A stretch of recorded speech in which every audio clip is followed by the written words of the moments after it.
welcome to Raptors Today. Randy Urban with Sherman Hamilton and Leo Rautins. Fellas, it's a pleasure to be sitting here with both of you guys. How you guys doing? Great. Great day. Yeah, we kind of got we had a good laugh before we started here, so it's still continuing. Yeah, we all dressed in black. I didn't get the white sneaker without any coordination either. Yeah, I know. Just showed up like this. All right, let's talk Raptors. They won 120-109 against the Brooklyn Nets in Brooklyn, second win of the year in Brooklyn. I think what stood out to me was the that's a shocker, winning in Brooklyn.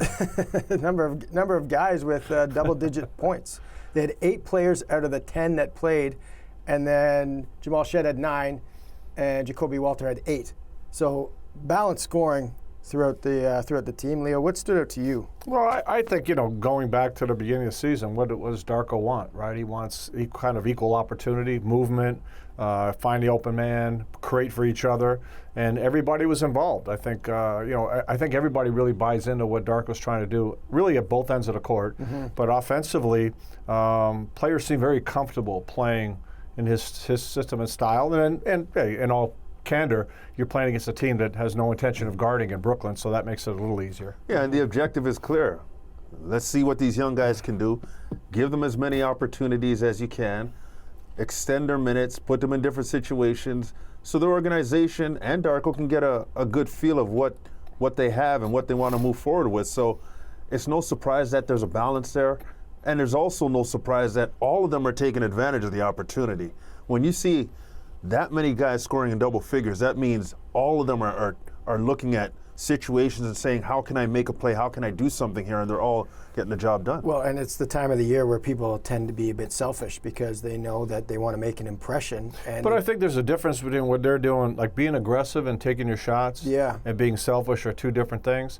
So I don't really see anybody playing selfishly. Exactly. I think guys are just and it's not that when you got some of these young guys playing with some of the vets, but then when all the young guys are out there together, it's easy for one guy to say, okay, I'm getting mine now, mm-hmm. right? But nobody's really doing that. And again, it's a credit to Darko that regardless of what's happened this season, they all try to play the game the right way. Yeah. And it's also, management finding players who will play that way. Right.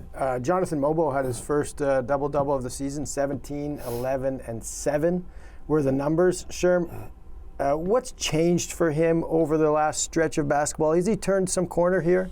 He's been growing all season, I feel. Mm-hmm. I really, first of all, physically, I like what he can bring to the game. I mean, he's got that size. And then the disposition of defense from a mentality standpoint. He wants to get after it. He's not afraid of being physical with players. And then what we're seeing offensively is we've seen the corner 3. We've seen him put the ball on the floor a little bit. What really impressed me in that game was the 7 dimes. Yeah. The ability to make plays for teammates and read the defense and not try to do too much from that perspective, but make the right play. And this young man, to me, has great potential with his versatility. Game slowed down, eh? When you just watch the highlights, you see the game slowed down. He's not rushing anything deep in the paint. He's taking advantage of this whole season, right? And I agree with Sherm that his game is very a lot of parts to his game, right? Mm-hmm. And the jumper's getting better. I like the way he takes the ball to the basket. He sees the floor. He's got a good feel. He wants to get after you defensively, and he's shown a lot of good things. Mm-hmm. I think that's going to get a lot better, right? I think he's only scratching the surface of his potential, and I like what I'm seeing right now a lot. Another guy that played great, rookie Jamal Shead. Sherman, we talked about this before the show. His assist-to-turnover ratio has been great all season. He had a career-high 12 assists last night. Yeah, and early in the game he had a few turnovers, and it looked like it was going to be a flip-flop. The game before he had 9 assists and 0 turnovers. But then the assist totals just go up, and then you get back to your 3 to 4 high. Yeah, there you go. It was a bit high on the Houston win the night before, but he's very responsible with the basketball. And he's got a lot of things visually that go against him in terms of size, but in his game, he's got a lot of things that work for him. And I think that's what I think about with Jamal Shead. He's a powerful point guard. Yeah. When he attacks the basket, he gets into bigger bodies and he moves them because he's so strong. He's athletic. His shot has come a long way, and now he shoots the ball, and you almost think if he misses it, it's kind of surprising now, which is a testament to his hard work. But I love his ability to run the show. He sets people up. He knows when he's got to take his offense, and he's developed that push shot. It's almost like a power push shot instead of a floater. Yeah. I really like what I see from the young man. And think about this, sure. Remember when Fred VanVleet started out? A lot of times when he was going to the bucket, he'd get a shot blocked a lot early on. And Shead doesn't get that. I mean, he understands, number one, how to use his body. Things that Fred developed over time, Shead's already got. Right. He's more athletic, so he can explode off the ground and create that space for himself. Good point. And then defensively, your biggest worry when you got a small guy is what's going to happen at the other end of the floor. So two things. The league really doesn't attack you that much anymore, but two, good luck attacking him. I mean, this guy's a nightmare. And think the game before, like you watched Delano Benton trying to bring up the ball.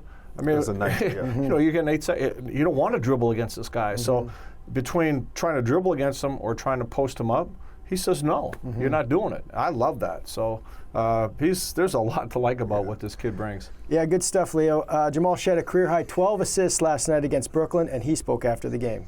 I think our chemistry has gotten so good to where everybody knows where to be and everybody knows where they want to score from. So, you know, everybody made a lot of shots today, too. So we had 8 out of our 10 players in double digits. So, you know, that's a credit to them and my guys making shots.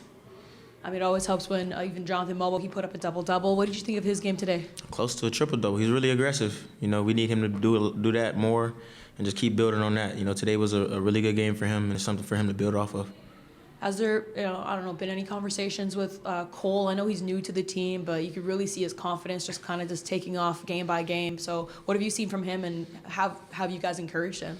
I think we just told him to take a little bit of what JB does. When you're open, shoot the ball. You know, you guys are here for that. We believe in it, and you guys are professional shooters. You know, just whenever you get a little bit of daylight, just let it fly. So I think he's understanding that a little bit more now. It's Damon Stoudemire, and thanks for watching the Toronto Raptors YouTube channel. Check out our latest videos and subscribe for more. Stoudemire launches a 3, knocks it in. Stoudemire. Yes! What a David Stoudemire!